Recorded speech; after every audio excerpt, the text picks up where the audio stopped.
In this video, we're going to be seeing about amalgam, ADA specification number 1. First off, we'll start with classification. So classification is according to the copper composition. It is classified as high copper and low copper. In high, we have admixed and single composition. And percentage of copper present in high copper is more than 6%. Whereas in low copper alloy, we have less than 6% of copper. And in admixed, we have around 9 to 20% copper. And in single composition, we have 13 to 30% copper.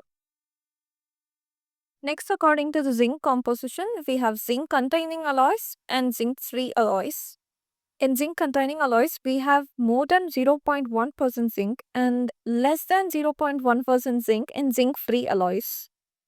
Next is according to the shape of alloy particle, we have spherical, admixed and lathe cut. So next we look into the composition of conventional or low copper alloy. So first components are silver, tin, copper and zinc.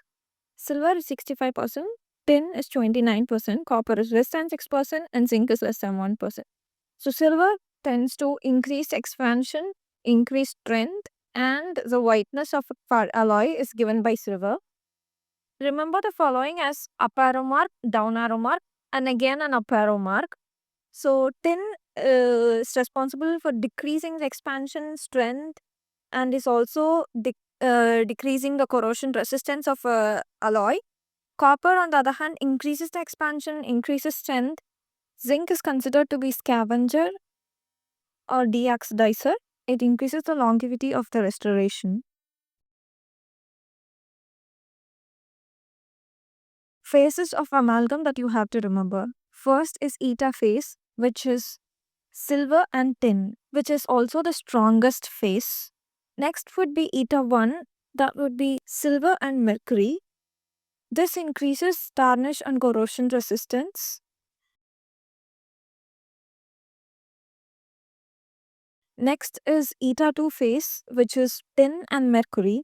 This is considered to be the weakest phase and this decreases the tarnish and corrosion resistance and it is completely undesirable to be there, and it also increases creep.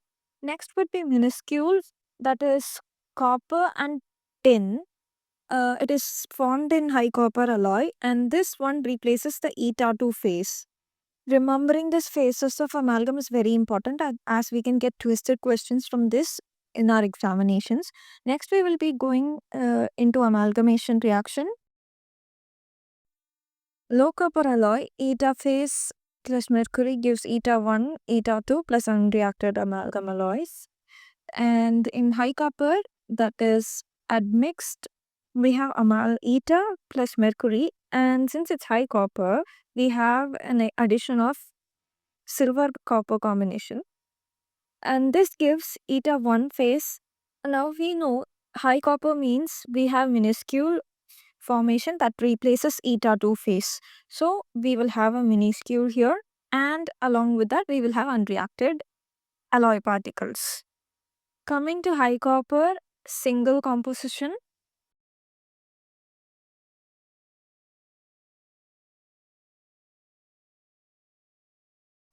A mixture of silver, tin and copper.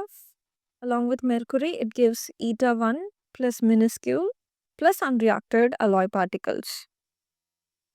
So next we will be seeing the difference between spherical alloy particles and lathe cut alloy particles.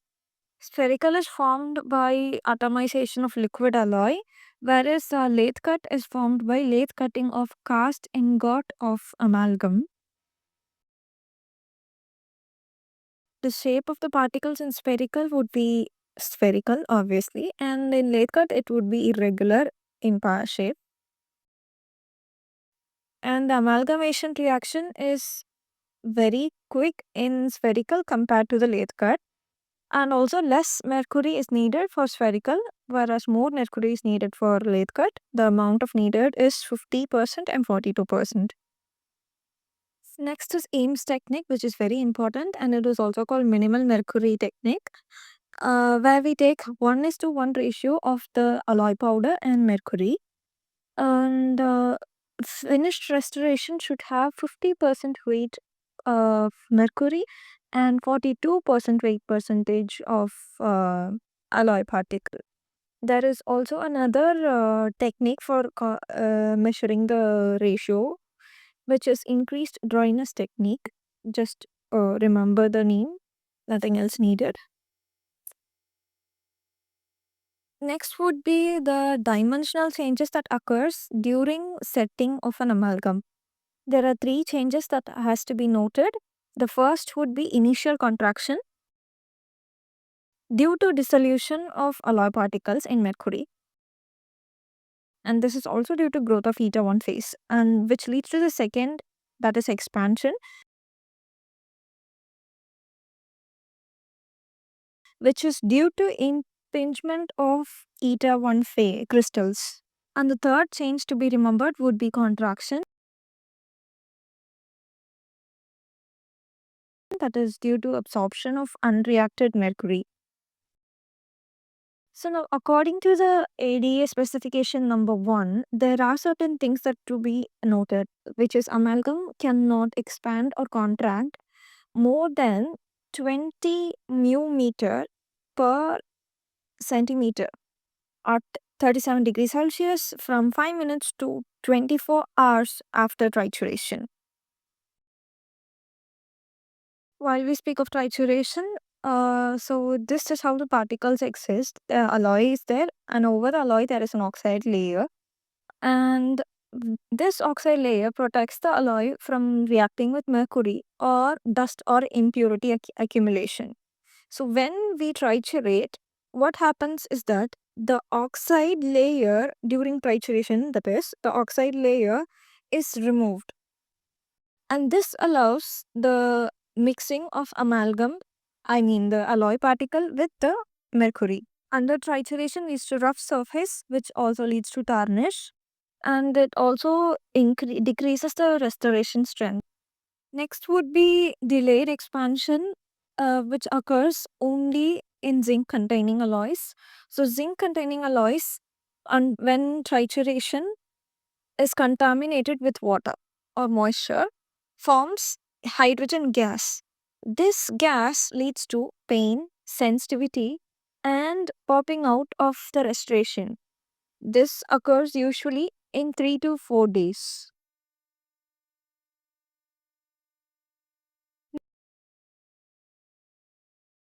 Next would be mercuroscopic expansion. So the term mercuroscopic means there is mercury involved. So mercury from eta 2 phase reacts, that is eta 2 phase is tin and mercury, reacts with the unreacted eta particles, that is tin and silver. So next we will be going to order of strength. We have eta, eta 1 and eta 2. So eta is more stronger than eta 1 than eta 2. We know eta 2 is the weakest. Next would be single composition, admixed and low copper alloy. And we know single composition is more stronger than admixed than low copper. So moving on to creep. Creep is a time dependent plastic deformation, and it is due to constant load applied on the particle or metal that is near to the melting point of the metal. So melting point of amalgam is slightly greater than the room temperature, that is to be noted. And increase in creep meaning increase in marginal breakdown. So there is also another type of creep, that is dynamic creep, which is deformation of set amalgam during function. Next we will see difference between tarnish and corrosion. Definition of tarnish would be surface discoloration, while corrosion is actual destruction of the metal surface. And products formed during tarnish would be Ag2S, and corrosion in low copper we get SNO, SNOCl, and in high copper we get SNO, SNOCl, and along with this we have CuO. So next we have some numerical values that we have to have in mind. First would be tensile strength of the amalgam, that is 40 to 48 to 70 MPa. Compressive strength of the amalgam would be 310 MPa. And cavo surface angle would be always 90 degree, that is butt cavo surface joint. Normal condensation pressure force used would be 3 to 4 IB, that is 2 to 3 kilogram. And the finishing and polishing would be after 24 hours. And maximum level of mercury exposure during occupational exposure is 50 microgram of mercury per m cube of air. So condensation usually is started at the center of the cavity and it is done towards the external walls of the cavity. That is something to be remembered. It is always starting at the center of the cavity. So the pressure would be, force would be 3 to 4 IB or 2 to 3 kilograms. And the serrated tips of a condenser, the condenser nib should have serrated edges.